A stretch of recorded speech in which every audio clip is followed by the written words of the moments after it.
Across America, people have celebrated Juneteenth, or Freedom Day, every year since June 19, 1865.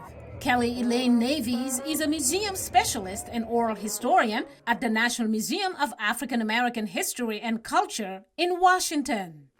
On June 19, 1865, General Gordon Granger arrived in Galveston, Texas, with a force of 1,800 Union troops, many of whom were actually United States colored troops, and announced General Order 3, stating that the enslaved were now free.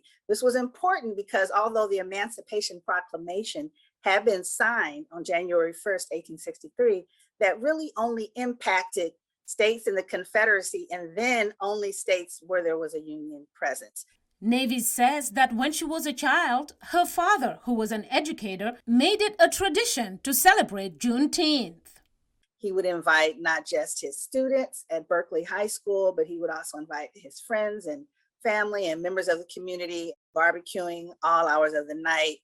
From a young age, my job was to chop onions and potatoes. And we would have a program that was intergenerational. Children would perform and read poetry, create dances, an open mic. Elders would speak and share stories of their experiences with being Black in America. Juneteenth has been a state holiday in nearly all 50 states and the District of Columbia. Last year, in the wake of millions demonstrating against racial injustice after the killings of George Floyd, Breonna Taylor, and others, a bipartisan group tried to get Congress to recognize Juneteenth as a federal holiday. On Thursday, after more than 150 years, Juneteenth was established as the newest federal holiday at a White House ceremony after a bill passed earlier this week by Congress. It's a celebration of the emancipation of African Americans who were enslaved, but it's also a day of remembrance. So I'm eager to see not only the Juneteenth holiday be recognized by the federal government, but I'm eager to see how it is recognized, how it is celebrated, how it is used as a tool of education for people, and how it can ultimately bring us more in line with what the hope of emancipation was, which is freedom for everybody. I think it can be a positive development for good for all of us. But Justin Hansford, law professor at Howard University, also noted the dichotomy between what happened in Washington on Tuesday and current events in the state of Texas.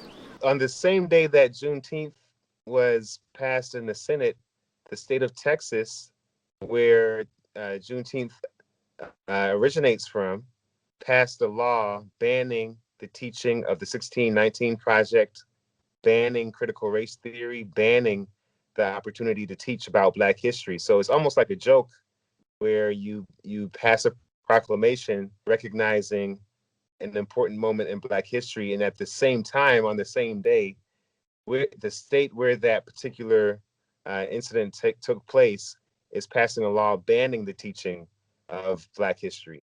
HB 3979 is sponsored by Texas State Representative Steve Toth, who said in an interview with the National Review, "The facts are very clear, very explicit. We don't ban, we don't discourage the discussion of anything." But Hansford says it's important to understand there is a connection between Juneteenth and the banning of certain teachings. Don't forget that the Juneteenth story is a story about Black people who were free, but the knowledge of their freedom, the awareness of their freedom was denied to them. And here at the same time, we see that same denial of access to information and the denial of access to knowledge being written into law in the state of Texas, the state of Florida, and other states that are passing these anti-critical race theory laws. Critical race theory, according to Hansford, is a field of study that seeks to uncover the way that race played a central role in how American society is structured.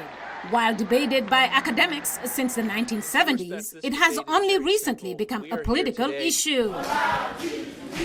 This is a deliberate plan to politicize and whitewash history. Thank you, Mr. Fraser. Stop it.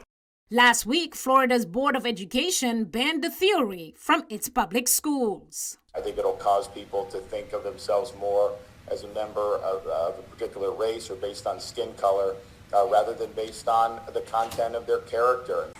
And in Leesburg, Virginia last weekend, a rally against critical race theory teachings. Activist Patty Manders opposes anti-racism teaching that she believes trains white children to see themselves as oppressors.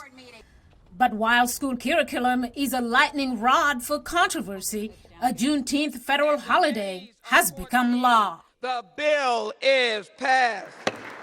Mariama Diallo, VOA News, Washington.